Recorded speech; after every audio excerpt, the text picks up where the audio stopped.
ఎంతైనా కుటుంబం చాలా వరకు తల్లడిల్లిన ఆ సిచ్యుయేషన్ కూడా మనం చూస్తూ ఉన్నాం. నిజానికి పెద్ద సుదేశ్ రెడ్డి గారి యొక్క దేహాన్ని ఈరోజు ఉదయం 4 గంటల నుంచి అదే అంబులెన్స్ ద్వారా హన్మకొండ నుంచి అక్కడి నుంచి నివాళులు అర్పించిన తర్వాత అక్కడి నుంచి తన స్వగ్రామమైన నెల్లబల్లిలో ఈరోజు 3 గంటల సమయంలో పెద్ద సుదేశ్ రెడ్డి గారి యొక్క మృతదేహానికి అంత్యక్రియలు చేయబోతున్నట్టుగా కొంత సమాచారం కూడా రావడం కూడా జరిగింది.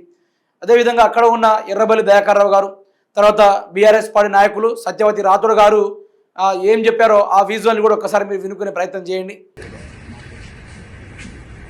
ఉద్యమకారుడు తెలంగాణ కోసం పోరాటాలు చేశాడు. తెలంగాణ కోసం ప్రాణాలను తెగించి అప్పటి దెబ్బలు కానీ అప్పటి పోరాటంలో ఎన్నో ఇబ్బందులు పడ్డాయి. బాధకరం. కానీ 12:50 నిమిషాలకు చనిపోవడం జరిగింది. మేము 11 వరకు కూడా అందరం కూడా ఇక్కడనే ఉన్నాం. డాక్టర్లు దాదాపు ఇది ఇబ్బందికరమైన పరిస్థితులు కూడా చెప్పడం జరిగింది. సరే మళ్ళీ తెల్లారి వరకు వస్తాం అనుకుంటే అనుకోవచ్చని 12:51 వరకు చనిపోవడం జరిగింది. ఇప్పుడు 6 రోజులు పాపం డాక్టర్లు కానీ అందరూ కూడా కృషి చేశారు. ప్రతి ఒక్కరు కూడా భగవంతుని ప్రార్థించారు. బతికియాలి రాజకీయాలు ఖచ్చితంగా కూడా కృషి గారు బతకాలి. మా వరంగల్ జిల్లాకు ముఖ్య నాయకుడే. వాస్తవంగా అన్ని జిల్లా పోరాటాలు చేశాడు. జ్ఞానం ఉన్నది, అనుభవం ఉన్నది. ఆ నర్సంపేటను వరంగల్ డెవలప్మెంట్లో కూడా ప్రముఖ పాత్ర ఉన్నది. అలా పోవటం ప్రతి ఒక్కరు బాధపడుతున్నారు. అందరి బాధకరం. ఎందుకంటే కొన్ని చిన్న సంఘటనలు జరగవచ్చు, కొన్ని ఇబ్బందికరమైన సంఘటనలు చేసింది. ఇప్పుడు సరే చనిపోయినప్పుడు చెప్పడం కాదు, గన్మెన్ తీసేయటం అది తీసేయటం. ఎందుకంటే గన్మెన్లు ఉంటే మందులు టైంకి ఇచ్చేది, తిమ్మడిపడి మీకు ఆరోగ్యం మంచిగా లేదని వేరే వాళ్ళకి చెప్పేది. కానీ అది చెప్పకుండానే అది కూడా కొంత ఇబ్బందికరమైంది. ఏది ఏమైనా మీకు నుంచి ఉదయం దాదాపు 6-5 అంతా బయలుదేరదాం అనుకుంటున్నాం. వరంగల్కు 7 గంటల వచ్చాం. అమరజిల్లా స్థూపం దగ్గర ఆడ ఇంటర్షిప్ ఉంటాం. ఆనిచ్చి నర్సంపేట ఉంటాం. నర్సంపేట అమరజిల్లా స్థూపం దగ్గర ఉంటుంది. నల్లవెల్లి 7 గంటల వరకు నల్లవెల్లి పోతుంది. ప్రతి ఒక్కరు చాలా మంది వచ్చిన 3 దాన సంస్కారాలు ఉంటాయి. నల్లవెల్లి వస్తారు. పార్టీ ప్రముఖులందరూ కూడా రావటం జరుగుతుంది. రాష్ట్రంలో ఉన్న ప్రముఖులు కూడా రావటం జరుగుతుంది. నర్సంపేట ప్రజలు కూడా పెద్ద ఎత్తున స్వాగతం చెప్పాలి. స్వాగతం అంటే బాధే, పాపం శివాన్ని గురించి తీసుకుపోవాలనేది. ఎందుకంటే ఆయన మీద ఉన్న ప్రేమల అభిమానాలు చూపెడుతున్నారు. ఏది ఏమైనా బాధకరమైన ఈ సంఘటన. ఫ్యామిలీ ధైర్యంగా ఉండాలి, కుటుంబం ధైర్యంగా ఉండాలి. పార్టీ పరంగా అన్ని తీర్లా కేసీఆర్ గారు కానీ, కేటీఆర్ గారు కానీ, కేసీఆర్ హరీష్ రావు గారు కానీ అందరం కూడా బాధపడుతున్నారు. వాళ్ళు కూడా టెన్షన్లో ఉన్నారు. వాళ్ళు కూడా పార్టీ పరంగా కుటుంబాన్ని అన్ని తీర్లు ఆదుకుంటాం అనేది మరి చెప్పడం కూడా జరిగింది. అందరూ కూడా రావాల్సిందిగా ఇవన్నీ చూసిన తర్వాత నిజంగానే ఈరోజు ఒక ఉద్యమ గుండె అయితే ఈరోజు కన్నుమూయడం చాలా బాధనైతే ప్రతి గుండెల్లో పుట్టిస్తున్న దృశ్యాలు కూడా కనబడుతున్నాయి. రాష్ట్రాన్ని మొత్తం కుదిపేసిన ఈ యొక్క పెద్ది సుదర్శన్ రెడ్డి యొక్క కన్నుమూత వార్త అనేది యావత్ తెలంగాణ రాష్ట్రంలో ప్రతి ఒక్క తెలుగువాడికి హృదయాన్ని కదిపించేటట్టుగా ఈ వార్త చివరి వరకు చేరడం కూడా జరిగింది. ఇట్లాంటి నాయకుడు మనం రాబోయే రోజుల్లో కూడా చూడలేము కూడా చెప్పుకోవచ్చు. ఎందుకంటే అంతటి గొప్ప ఉద్యమ స్ఫూర్తి కలిగిన నాయకుడు. ఆనాడు ఎవరితోటి పోలీస్ వ్యవస్థతోటి కానీ, కబ్జా కోర్లతోటి కానీ, గూండాయిజం తోటి కానీ, రౌడీజం తోటి కానీ, ఆంధ్ర పెత్తందారులతో కానీ ఎవరితోటి కూడా భయపడకుండా ఆ తెలంగాణ ప్రాంతాల్లో గ్రామాన పాదయాత్ర చేసుకుంటూ తెలంగాణ గ్రామాల్లో చైతన్యవంతం చేయాలని చెప్పేసి పాదయాత్ర నిర్వహించినప్పుడు కేసీఆర్ గారు వెన్నంటూ ఉండి తెలంగాణ ప్రాంతానికి ప్రతి ఒక్కరికి గడప గడపన పలకరించి మరి తెలంగాణ గెలవాలి, తెలంగాణ రావాలి, తెలంగాణ సంఖ్యలు తెగాలి, మన బ్రతుకులు మారాలని చెప్పేసి ఆ ఉద్యమాల్లో పాల్గొన్న నాయకుడు ఈరోజు మన మధ్య లేకపోవడం చాలా వరకు బాధనైతే కలగజేస్తున్నట్టుగా మనకు కనబడతా ఉంది. ఈ యావత్ తెలంగాణ రాష్ట్రం ఆలోచించాల్సింది కూడా ఒకటే అని చెప్తున్నా. ఇటువంటి నాయకుడు మరలా మనం చూడలేము. ఈరోజు కొన్ని లక్షలాది మంది తండోపతండాలుగా తరలి వచ్చి మరి ఈ యొక్క అంతిమ యాత్రలో పాల్గొన్నట్టుగా సమాచారం కూడా అయితే అందింది. అందులోనూ చాలా వరకు నర్సంపేట నియోజకవర్గ ప్రజలు ప్రతి గడప నుండి కదిలి జనాలు చాలా వరకు పోగయ్యే అవకాశం ఉంది. ఎందుకంటే ఆ నర్సంపేట ప్రతి గడపలో ఇతడు నా బిడ్డ అని చెప్పేసి ప్రతి ఒక్క ప్రజలు కోరుకునేటట్టుగా మెచ్చుకునేటట్టుగా ఉండే నాయకుడు ఇతను. ఇటువంటి నాయకుడు నిజంగానే కన్నుమూయడము, నిజంగానే చనిపోవడము ఈరోజు వాళ్ళ కుటుంబానికే కాదు ఈరోజు రాష్ట్రానికి తీరా క్షోభనైతే గురి చేయడం కూడా జరిగింది. నిజానికి 5 రోజుల నుంచి పెద్ది సుదర్శన్ రెడ్డి గారి యొక్క వార్త ఇకనైనా కోలుకుంటాడు, ఇకనైనా కేసీఆర్ గారు రంగంలో దిగారు. తర్వాత చాలా వరకు ఫారెన్ డాక్టర్స్ కూడా వచ్చారు, అదానికి సంబంధించిన డాక్టర్ జబాన్స్ నుంచి కూడా వచ్చారని చెప్పేసి చాలా వరకు వార్తలు వస్తే పెద్ది సుదర్శన్ రెడ్డి గారు బ్రతికి మళ్ళీ జనాల్లోకి అదేవిధంగా తిరుగుతారని చెప్పేసి చాలా వరకు ప్రయత్నాలు చేశారు. చాలా వరకు భగవంతుడిని పూజలు చేసుకున్నారు, చాలా వరకు యాగాలు చేశారు, యజ్ఞాలు చేశారు, ఎన్నో రకాలుగా ప్రయత్నం చేసిన భగవంతుడిని వేడుకున్నా కూడా చివరికి భగవంతుడి దగ్గరికే పెద్ది సుదర్శన్ రెడ్డి గారు వెళ్ళిపోవడం కూడా జరిగింది. ఇది నిజంగానే తీవ్ర కలతకు కూడా గురి చేస్తున్నట్టుగా కనబడతా ఉంది. ఎంతైనా తెలంగాణలో ఒక ఉద్యమాన్ని పుట్టించిన నాయకుడు ఈరోజు కన్న ముందే చనిపోతే చాలా వరకు వాళ్ళ కుటుంబానికే కాదు చెప్తున్న నాకు కూడా మనసులో చాలా వరకు బాధనైతే పుట్టిస్తూ ఉంది. ఎటువంటి అంత గొప్ప నాయకుడు ఉండడం తెలంగాణ చేసుకున్న అదృష్టం అని చెప్పుకోవాలి. ఇటువంటి ఆ నాయకుడు ఈరోజు మన మధ్యలో లేకపోవడం ఈరోజు మన దురదృష్టం అనుకోవాలి. ఎందుకంటే అటువంటి నాయకుడు మళ్ళీ మన జీవితంలో కూడా చూడలేము. ఎందుకంటే అలుపెరుగునే నాయకుడు ఈరోజు తన కోసం తప్ప ప్రజల కోసం పనిచేసిన నాయకుడు, కుటుంబంతో తప్ప ప్రజల్లో ఎక్కువ శాతం మమేకమై ఉండి కదిలే నాయకుడు అని చెప్పేసి చాలా వరకు వారి సతీమణి కూడా చెప్పడం కూడా జరిగింది. ఎందుకంటే పెద్ది సుదర్శన్ రెడ్డి గారు తాను మనం ఒకటి చూసుకోవాలి, ఆ అలుపెరుగని ప్రతి క్షణం ప్రజల్లో తిరిగే నాయకుడు, ఆయన అనుక్షణం ప్రజల్లో తిరిగే నాయకుడు. అటువంటి నాయకుడు మరణించడం వల్ల ఈరోజు చాలా వరకు అంటే చాలా బాధనైతే కలిగిస్తూ ఉంది. నిజానికి మరిన్ని అప్డేట్స్ కోసం చూస్తూ ఉండండి RJ TV Telugu news channel.